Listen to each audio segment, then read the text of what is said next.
Ok, salut tout le monde.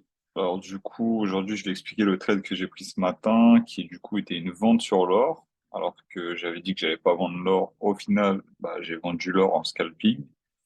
Et du coup, je vais expliquer pourquoi. Alors à la base, j'avais dit que j'allais pas vendre l'or parce que toute cette leg était mitigate, mais au final, quand je raffine énormément, je vois qu'il y a un PY M5 qui n'avait pas été mitigate. Donc, déjà, la vision higher time frame, pour moi, en weekly, on est haussier. Par contre, en daily, on est baissier. En H4, on est haussier.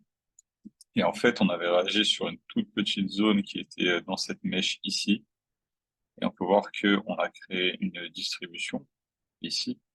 On mitigate, du coup, avec l'UTAD, le PY5. Et là, on repartait à la baisse. Et donc, du coup, pour moi, en H4, on était haussier et on avait énormément d'imbalance à venir combler ici. On avait des equal lows, donc on avait pas mal de choses qui pouvaient nous faire comprendre qu'il fallait vendre ici. Et c'est exactement ce que j'ai fait du coup, parce que ensuite en H1, là, on passe baissier, on réagit sur une zone que j'ai raffinée en M15 et on repart à la baisse. Et en gros, là, à l'ouverture ce matin, on pouvait voir que sur le DXY, on était extrêmement haussier. Et donc, le fait que le DXY monte autant, pour moi, ça m'indiquait qu'on allait vraiment break ce low. Et donc, du coup, lorsque je raffine, en M15, pour moi, on était baissier ici.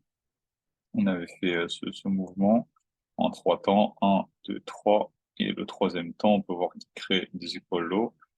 Donc du coup, ce matin, lorsque j'arrive sur les graphiques à 9 heures, on réagit sur la zone ici, en M15. Et en gros, moi, ce que je voyais du coup en M1, parce que j'ai refiné en M1, en gros, le prix, il touche. Donc, quel PY a fait en sorte de mitigate le PY M15 en M1, c'est celui-là. C'est celui-là, là, la petite bougie noire là. Et donc, du coup, ensuite, lorsque je vois quel PY a mitigé cette zone, j'attends qu'on retrace dessus pour savoir quel PY va faire en sorte de mitiger cette zone. Et là, lorsqu'on retrace, donc là, je suis pas encore en position. Là, je suis pas encore en position. Là, ce que je vois, c'est que cette bougie noire ici, elle a créé une impulsion baissière avec de l'imbalance qui a fait en sorte de mitiger cette zone. Et c'est à ce moment-là que je vais prendre position ici avec c'était pas un SL comme ça, c'était 3, ouais, c'était même 4 pips. Ouais, c'était 4 pips. Ok. Donc du coup, mon SL, il est comme ça, 4 pips de SL, juste au niveau, le point d'entrée sur la borne basse du PYM1, et le SL un peu au-dessus. Et donc du coup, le prix revient dedans, crée une mèche, et repart à la baisse. Donc voilà. Tac. Donc actuellement, on est comme ça. Donc le TP, évidemment, sur la zone H4, hein.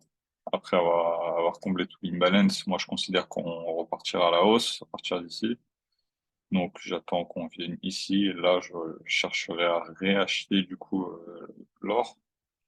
Mais je pense que mon TP est bien passé. Et donc du coup, ça nous fait, s'il va TP, un pour 32.